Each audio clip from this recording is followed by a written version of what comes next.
Ladies and gentlemen, this episode needs a disclaimer. If you wish to proceed to the main episode directly, just skip forward to minute 540. And if not, just keep listening. Women don't have discipline.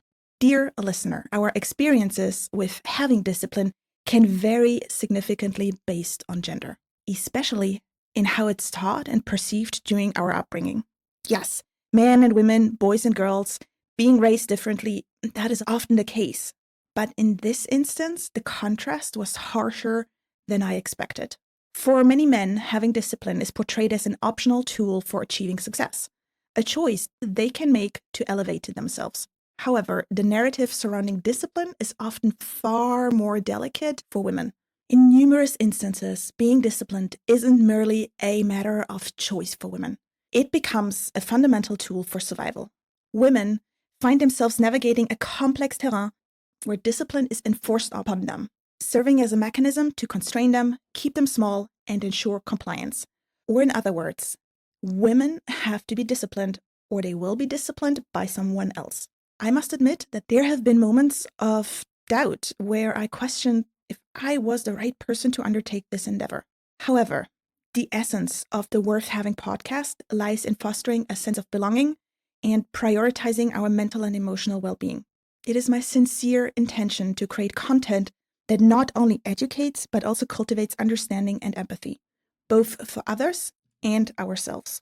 And yeah, I also had to remind myself of what the mission that I hold so dear is. And that would be to provide insight, to inspire, and come up with actionable tips. And with this thought in mind, I will not go further into the topic of how discipline is being misused as a tool of oppression by patriarchy. But instead, I'm asking what can we, no matter the gender, get out of it if we choose to decide to use it as a tool for success. But on this topic of oppression, I do want to leave you with this last insight that I gained from my many conversations with women of all color and heritage on discipline. When women choose to chase success, their vocabulary changes. Women are not disciplined. Many are actually having a visceral reaction to this term. Instead, they see themselves as ambitious, as persistent, and as determined. And maybe if you are a person, female or other, and you find this peculiar because this word leaves you utterly neutral, well then, maybe we are some of the lucky few that had the good fortune of not having had those hard experiences that make others cringe at the memory of discipline. And this being said, in this episode, I will examine discipline as a tool for good, as I believe it was supposed to be. This means I will discuss discipline on 3 levels. Firstly, I plainly look at the layman's common understanding. How do we perceive, think, and feel about discipline? Secondly, compare to what psychology and behavioral science present us. And then, thirdly, dive into what we can use of all this theory in order to actually coach ourselves out of misery and into a mental and emotional state where we can see hope and get excited about getting things done. So yes, this episode, my dear friend, is a part of Emotions Explored because it deals with dread. But we will not dwell on this emotion. It's a profound exploration into the essence of discipline, or for the techies amongst you listeners, let's decode discipline. It's about choosing the next better emotional alternative to dread so that we can progress and achieve. Discipline is about the doing, the action-taking strategy, and that is my kind of jam. And the questions I hope to offer solutions to are, what can be done differently? How can we nudge our brains to focus on the goodness that awaits us rather than the dread that we feel right now? So, my dear friend, my dear wisdom aficionado, this is the perfect moment to grab your favorite beverage, find a cozy spot, set your monocle straight, light your pipe, and let's play Sherlock Holmes together. Let the inspection and the decoding begin. Welcome to a special episode of Emotions Explored. Let's talk about discipline, getting away from dread, and nudging our brain to find easier paths to success.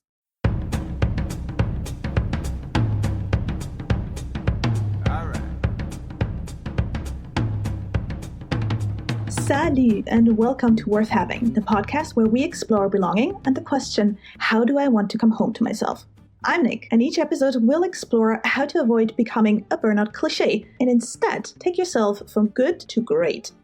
Burnout doesn't have to be your reality. By connecting emotional intelligence with positive psychology, we can uncover untapped potential, create better opportunities, and answer the tough question, what's truly worth having in life? Join me, and together we're going to figure out how to take back work-life control. Because as a designer, I craft strategies for regenerative leadership, and I simplify the conversation around self-leadership and self-efficacy. Because to belong means no one has to do this alone. And with that said, you're always welcome here because you do belong. Thanks for joining me on this adventure. Let's get started.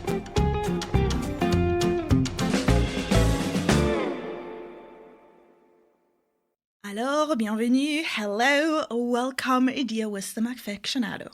I am so happy you found your way here. Now, how is the new year treating you so far? It really isn't that new anymore, is it? And those goals and hopes that you had a few weeks back, how are they coming along? Lately, I am part of or am witnessing so many interactions that are tinted by a subtle yet really powerful undertone, and that is our collective sense of dread. Oh, I've been hustling for 60 days this year already, but how come it's just January 22nd? These kind of memes, right? These kind of comments. This is what we do when there is more hustling than actual life happening in our daily experience. So for what life is, it is too costly. It takes too much time. And for what we put in relation to what we get out, we feel we are barely surviving. Thus, we ask ourselves, why keep pushing forward when it feels like we're barely keeping our heads above water?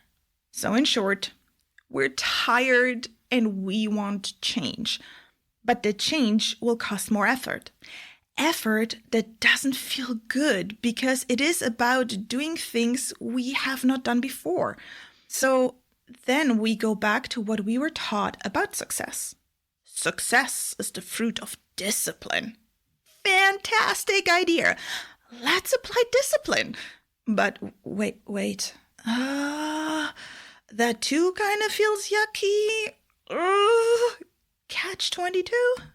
The thing that is supposed to save us from dread is something that we dread. Isn't that ironic? But this is actually where my heart breaks. Hustling is about doing too many things we do not like. We can imagine a life that is different, but we do not see a path to realize this better future, or we do not believe that we personally can walk that path. So we didn't fail to achieve, we failed to start. And come on, that can't be it. This is me, and this is the Worth Having podcast. And both of us shall be damned if we can't find a way for us all together to start this journey. By now, I studied psychology long enough to know that we have a relationship with our future. And the tone of that relationship colors our perception of the present. When our relationship with the future turns sour, the quality of our present life takes a deep nosedive because we're lacking vision for why all this effort is worth enduring. And so instead, we become obsessed with the present too much. We feel trapped in a cycle of overwork, overworry, unfulfillment, mental fatigue, and physical weariness. Because where there is no hope, there is no progress. And where there is no progress, there is no change. So, what is dread? How about this? Dread. That feeling of wanting to bash your head against the wall or any other violent, self-harming fantasy you can come up with just to not do what you're supposed to do. That would be my personal definition. But yeah, I guess that is a bit blunt, right? Typically me. So to be a bit more nuanced and sophisticated about it, I turn to two sources. First up, our old friend ChatGPT. And that is Chat's take on it. Dread is that gut-wrenching fear, the kind that weighs heavy on our chest. It's the anticipation of something bad looming ahead, filling you with unease and a desperate urge to dodge it at all costs. It is more than just worry. It's a deep-seated discomfort that keeps you up at night, eating up your peace of mind. And then source number 2. Next, I consulted my dear friend Brené Brown and her insights from her book Atlas of the Heart. Dread often creeps in when we are facing likely negative events. As the dreaded moment approaches, it only seems to amplify. We rush to get it over with, even if tackling it sooner means enduring more discomfort. Ha! Does that sound familiar? It's a bit funky, right? So what is dread? Is dread avoidance or is dread running into misery? Is it both? Both definitions shed a light on why discipline and dread often go hand in hand, because they are both about the future, about envisioning what's to come. And whilst our long-term goals might shine bright, the path to get there can feel daunting. Each day becomes a battle against dread, as we grapple with the short-term discomfort for that elusive prize at the end of the road. So yes, it is a frustrating catch-22. In German, we say Teufelskreis, which means it's the devil's circle where the snake bites its own tail. If you will, with dread, we're stuck in a loop of knowing too much, or at least we think. We are definitely convinced that we've got the playbook and see the future play out exactly and in detail. So we are hallucinating horrible outcomes or horrible moments of misery, which only fuel our dread, and it keeps us from taking the first step. But what if there was another way? So let's unravel the essence of discipline. My dear wisdom aficionados, I really like this term lately. It sounds so sophisticated and I don't know, it sounds like coffee tastes really good. So what exactly does it mean to have discipline? What follows are 7 different aspects that I filtered from conversations with people on the topic, and then I pair them with the equivalent from psychology and behavioral science. So, check this out. First, society tells us discipline is a gold star activity. It is sold to us as a virtuous tool that earns us applause on the path to success, because having discipline is the art of practicing control. So, those who master discipline have the capacity to set aside short-term ease and pleasure for the promise of a better tomorrow with results that stand the test of time. And from a behavioral standpoint, what we see disciplined people do is they self-regulate their feelings with their thinking. It's willpower. And we all know how hard that can be. So yes, glory and gold stars to those that are stronger than their own weaknesses and vices. Number 2, society tells us discipline is always a journey. Thus, you need to have persistence and patience and trust and belief. Oh yeah, and a plan. Don't you forget your well thought through and even better executed plan. And here is the psychology, science, and common wisdom part. Anchored in the present, it's about facing the future head on and desiring positive change. Discipline is not just a verb, it's a noun. Having discipline is a discipline in itself. In business terms, having discipline is vision casting and project management in one.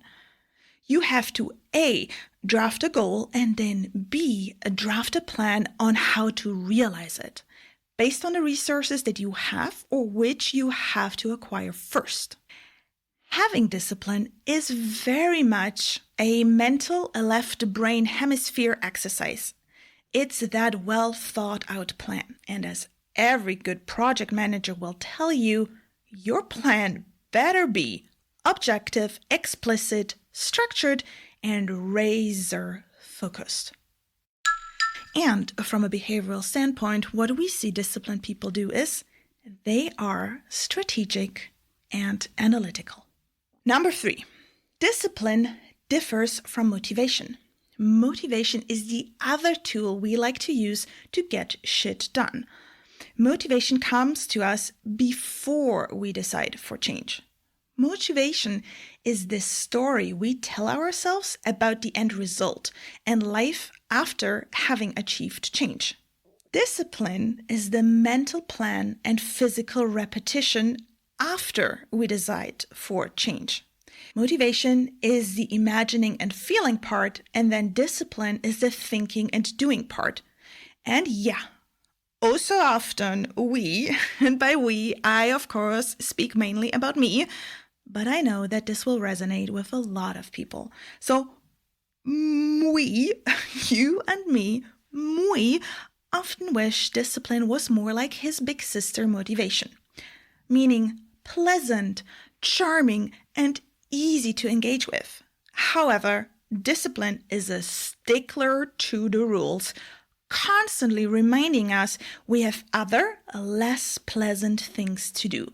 But unlike motivation, discipline is self-reliant and autonomous. So starting might be hard, but once you do it, the longer you stay with discipline, the more sovereign and in charge you will feel. Until finally, it's just a part of you. You're not disciplined anymore. You are an achiever. From psychology, we know that motivation and discipline affect us differently. Motivation is something given to us from the external world. It's a story that is not ours, but we want to make it our own. You can compare motivation to sugar. It gives us an energy surge and gets us excited and giddy, and then with time, we use it up. And without sugar, aka motivation, it is hard to keep spirits high. Discipline is something that has to come from within us. It is built over time, and it compounds to better, grander self-esteem the longer we stay with it. From a behavioral standpoint, what we see disciplined people do is they are self-reliant and autonomous. Which brings me to point number 4. And that is the point that society misunderstands about self-reliance. And it has come to the wrong conclusion, because society presents discipline as something you do alone. Nobody can do the work for you. You have to do it by yourself. And that is true. But also often we use those words interchangeably when they are not. Autonomous, so independent, and alone. Science, research, and psychology show clearly over and over again, discipline is a team activity.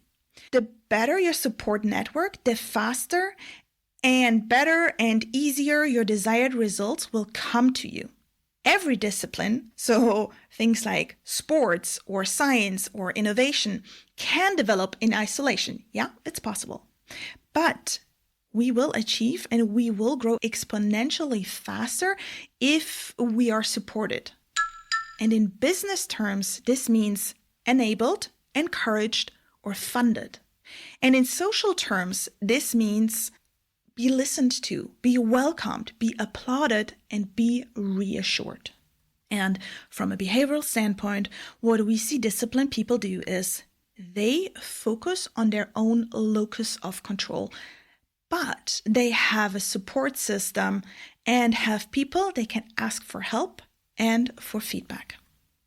Number 5, society promises us discipline makes you desirable. Wait, what? Yep, think about it. The way we learn to know and the way that we learn to see discipline is that it is like a self-imposed religion. Master it and you become the god of your own religion. And you shall be worshipped and you shall be admired by everyone who believes in the same things but hasn't mastered it. And all those who have mastered it will accept you as one of their own, and you will be allowed to play with all the other gods on Mount Olymp, your own little exclusive group of discipline masters. It sounds funny, but we do believe that promise. We do believe that discipline will make others admire and desire us, because we have admired others for their discipline. Because what you are disciplined in leaves visible markers, and as the saying goes, discipline is priorities made visible. A fit body or a beautifully designed and gorgeously organized home, these are not just results. They are tangible outcomes of effort and commitment. They are visible proof of priorities set in motions. So let that sink in one more time. Discipline is priorities made visible. And those visible results are success markers. Hello, very sexy. And if discipline is the art of practicing control, then no wonder society is obsessed with it, because to be in control also means to be powerful. And from a behavioral standpoint, what we see disciplined people do is they have a strong ability to focus, direct their attention without getting hijacked, and they know how to set boundaries. Number 6, society likes to point their finger at how disciplined people do not make excuses. So why do we point fingers? This is all about those pesky insecurities we all carry. You know, those sneaky thoughts that make us doubt ourselves. Pay attention to how they disguise themselves as general worries about external factors. Okay, that sounds cryptic, but making excuses on how something could not be done because something else had not been done before is pushing one's own responsibility or the lack of thereof onto someone else's lack of responsibility. And that is so easy to spot in others and so hard to point out in ourselves. I couldn't clean up the table and put the dirty dishes away because my brother didn't empty the clean dishes from the dishwasher before. That is just one example from my household with my kids. In that situation, I will think it's childish, which it is, because they're children. But for them, it's a legitimate reason. And as adults, we're not immune to arguing exactly the same way. The tough part is to recognize when we're at it, and that is particularly hard because in our mind, it's legitimately about the external world, something outside our locus of control. And so it's impossible for us to follow through. So psychology explains us that when we are internally unsure about what or how to do things, or if we have insecurities and are doubting whether we are the person to do the job, we then eagerly assume that our very personal worry is a general flaw in the societal system. It's a protection mechanism of the brain that does not want the body to feel all these exhausting emotions. So, coming back to disciplined people, from a behavioral standpoint, what we see disciplined people do is they are not only responsible and reliable to get done what needs to be done, but they are also proactive in picking up tasks that are not immediately theirs to do. So they clear the path from any and all obstacles that could make them stumble before they run the track. Finally, friends, number 7, society loves disciplined people because they are cool. Actually, they're double cool. Firstly, because all the other 6 points that I just mentioned. And then secondly, people who embody discipline, it's their attitude towards tasks that stands out. They are calm, there is no mind drama, there is no fear, and there are no what ifs. Those people are simply cool, calm, and collected. And remaining cool in relationship with others means realizing that we can be and we can interact without projecting or taking on other people's attitudes, struggles, or moods as our own. Other people are other people and nothing that I need to internalize. Science, research, and psychology show clearly disciplined people are cool with themselves. And this means not judging their struggles as a reflection of their own worth. People who are at peace with themselves achieve flow more easily and more often. They understand they are not defined by their struggles or achievements, and who they are extends beyond what they do. Now, you can't tell me that this is not badass. Now, this is already an extensive list, right? And we could stop here. I could call this, here are the 7 attributes of highly disciplined people. Bam, Golden Globe for me, whatever the equivalent is for podcasters. But no, all jokes aside, most clickbaity articles stop here. But is this enough to help you become more disciplined? It's not enough for me. I have grander ambitions. The what is worth nothing at all if you do not have the how. It's easy to point out what to do, but then try to freaking go and do it. That's a whole different playbook. And I am greedy. I want that deeper knowledge. I want better insight, and I want those cooler moves so I can be more smooth. And since you are still listening, I know you do too. So, are you ready and disciplined to listen to the end? Or will you give up halfway? The choice is yours, but I will continue. So, you know that saying, give a man a fish and he'll eat for a day. Teach a man to fish and he'll never go hungry. Self-management will get you through the task at hand. Each day you give yourself a fish so you get through the day. Self-management is about understanding your behavior when we can't stay in discipline. In design and engineering, this is called the calculated breaking point.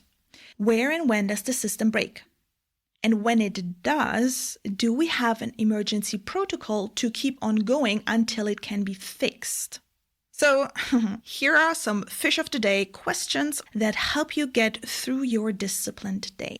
Ask yourself, how and where can I break my projects or even single tasks within the project into even smaller steps to make them more manageable? How can I cultivate a support system, a network of people that can help me navigate the challenges I keep facing over and over again? How can I practice positive reinforcement? And do I have a favorite way of intentionally celebrating small wins? Do I use the stress reduction techniques I already know? Or do I need to find some new ones because clearly I'm not sticking to the ones that I have right now? Do I have a health professional at hand that I can go to or book an appointment with when things get rough and tough?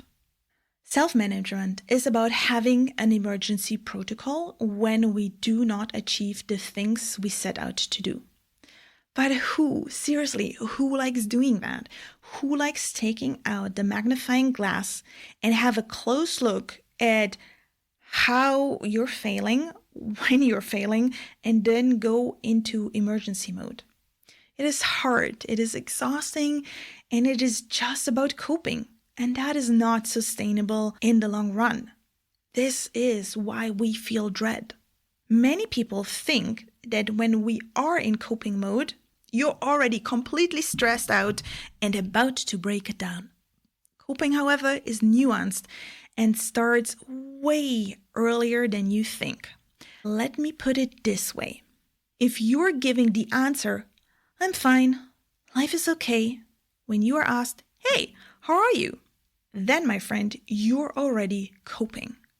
Because everyone wants more than that. No one is aiming for living a second best life. No one would say, yeah, my life is great. I manage. There is a reason why happy, content, and satisfied people say, I'm leading a good life. You have to lead. Et voilà, c'est parfait. Isn't that the perfect segue to start talking about self-leadership? It's about how can you teach yourself to fish. And in the realm of discipline and dread, this means to have a vision beyond the current project or phase you're in. And to design for long term, which means exceeding beyond necessity and feel that you are thriving. Do you have that?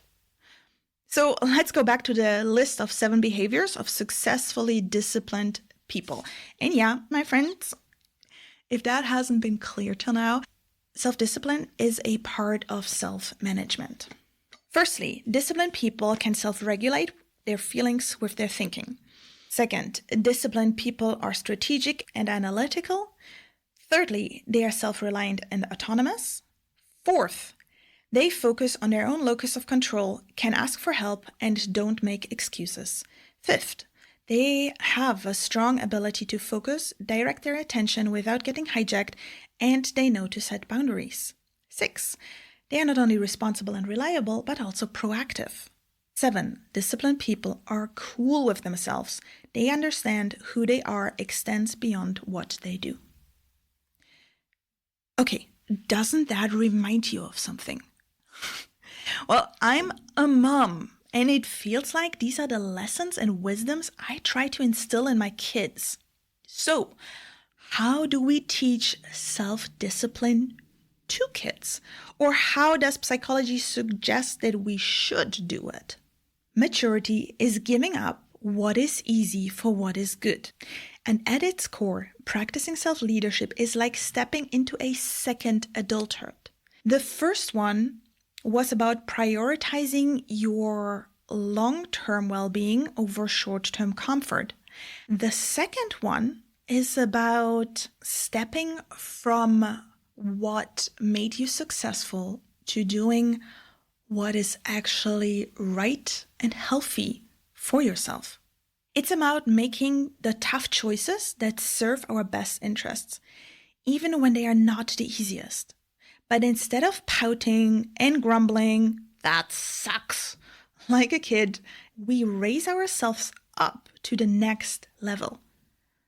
As kids become adults, they stop fighting others, they stop fighting their parents, and they start fighting their own inner demons.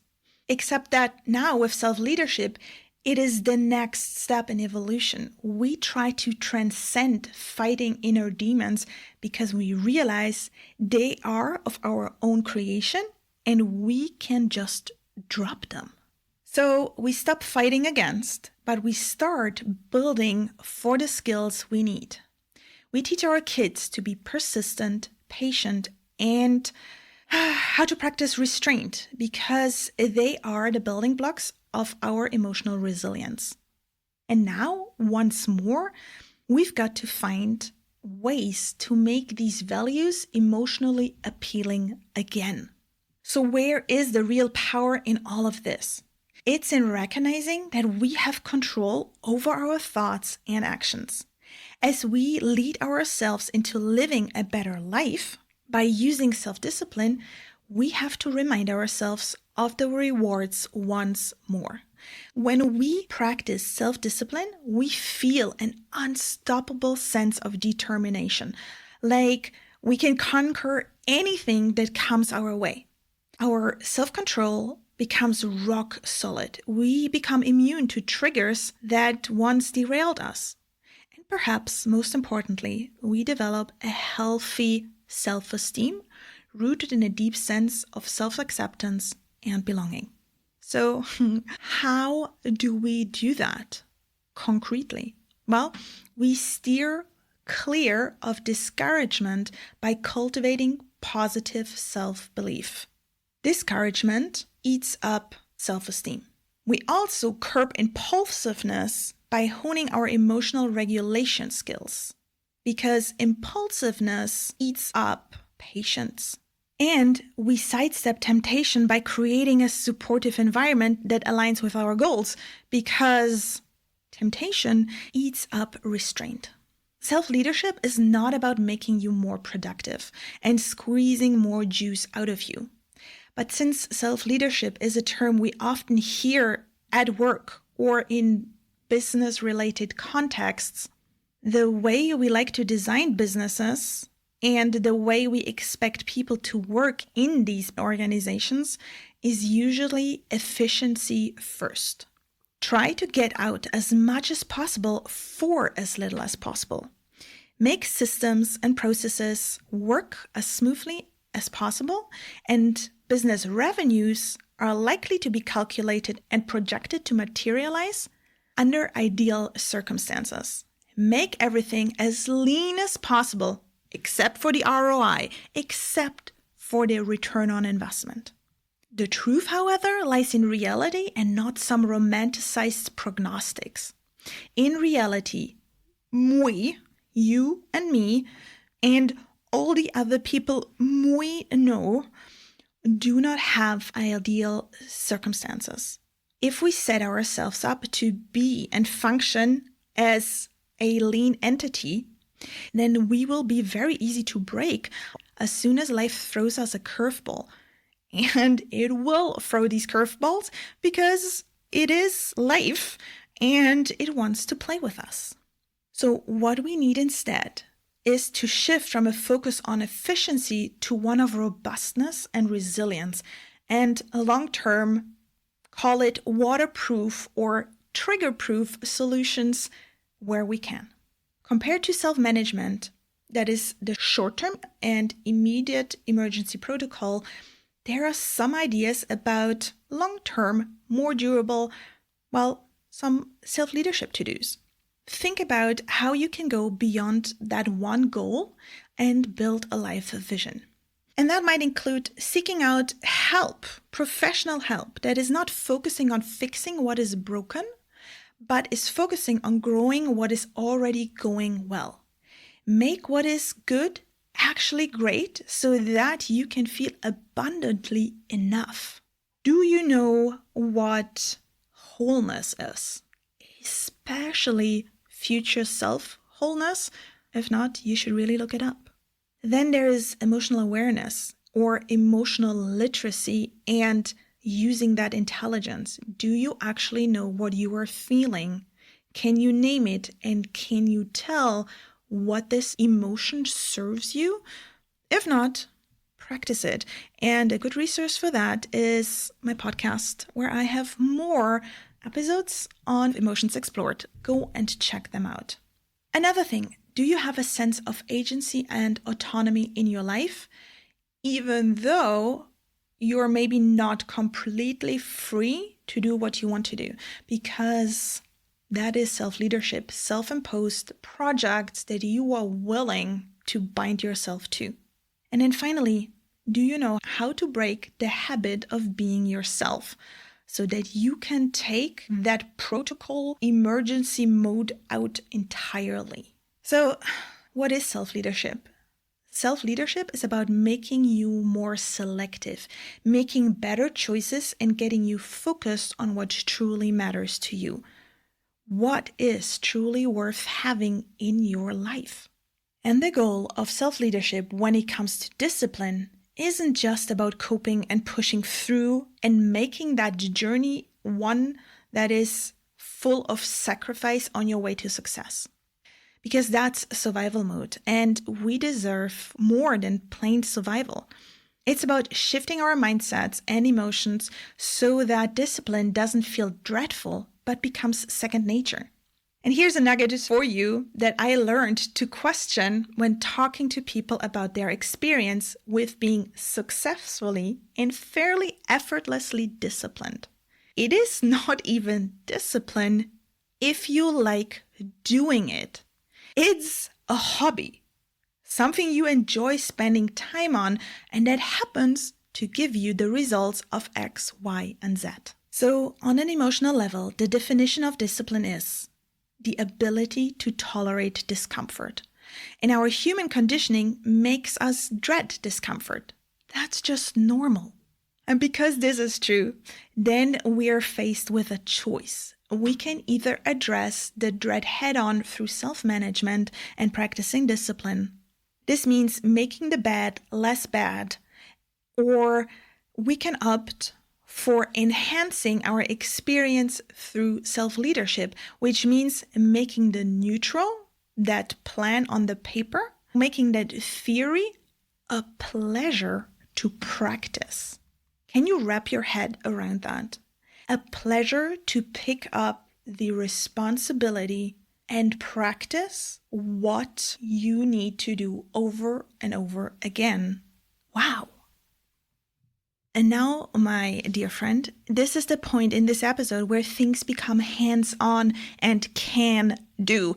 And I really like being able to do, especially do better than I knew how to do it before. So what needs to change in our minds about discipline to make it work? I have collected some reframes that might help along the way to stay with discipline, but that are rooted in self-leadership. First, self-leadership is having a conversation with yourself about what and who you want to become. Discipline is then the promise that you give yourself to build that relationship with your future every single day. I mean, at least a little bit every day, right? And if you can tell yourself, this is how I show up for myself. This is how I become. This is what will make me feel satisfied and will make me feel proud of myself. And if you can tell yourself, I'm changing through routine, and this is not destabilizing, but supporting me, feel into yourself if that makes discipline more attractive and more something you want to cozy up with. Second, here's a truth from behavioral science. Being committed 100% is easier than being committed just 98% of the time. Because as soon as we tell ourselves that we can have, let's say, cheat days or not do certain things, our mind goes into planning on when and how and why, how will I practice that cheat day? So I want you to think well what you're willing to give your discipline up for. You will have these days when you will not practice discipline. They will come up, but don't plan for them. Ask yourself, am I giving myself a break or am I breaking a promise? Or point 3, check this out. If staying repeatedly on the task is something that you struggle with, remind yourself that consistency is not perfection. And reliability is also not perfection. Under perfect conditions, we can have perfect performances. But as we said before, life is messy, and reliability and consistency are when I show up nonetheless. Not having the perfect conditions will happen a lot more often than, what we plan for in businesses and systems and mechanics. And I want you to cultivate the thought that not having the perfect conditions will not throw you overboard. Because the second best action, the second best option is how you are not giving up on yourself.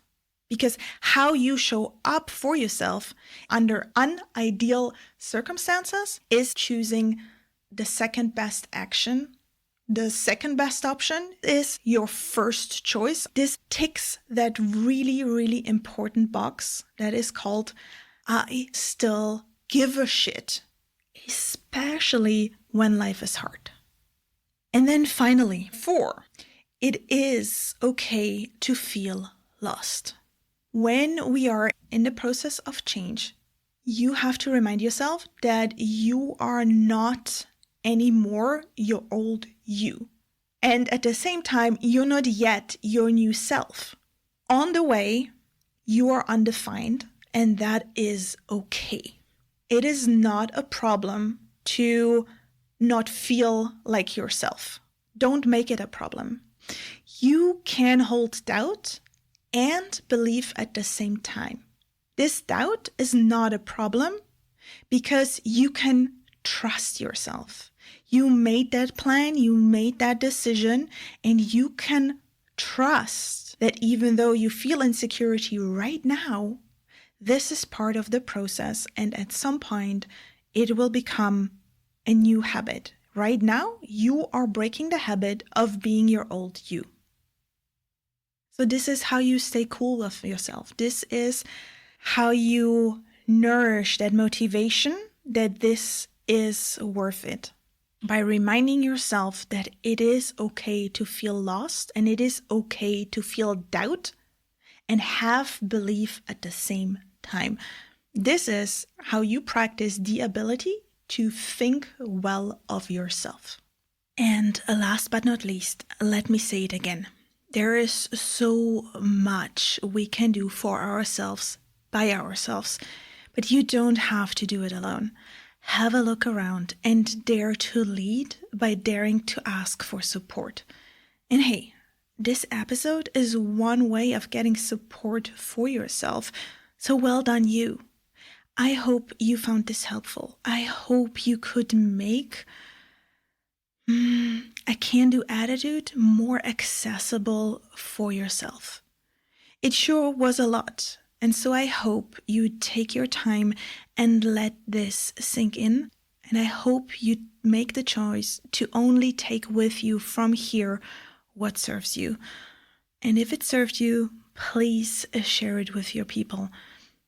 And if you are a leader and you think your team should know about this, why not work together?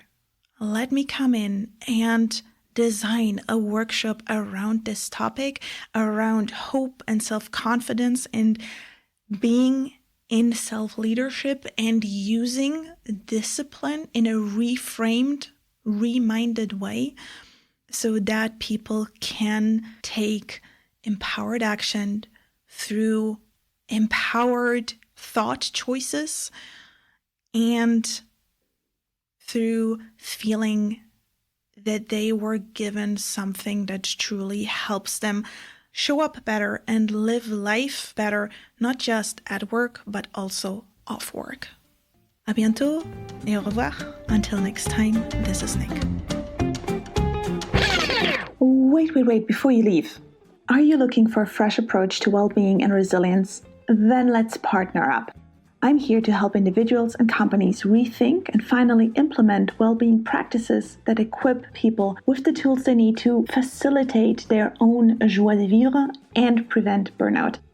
The goal is to enhance individual potential and life satisfaction so that we can come together as better teams, families, or communities and create powerful, positive impact. Reach out now and let's discuss our collaboration, because belonging is always worth having.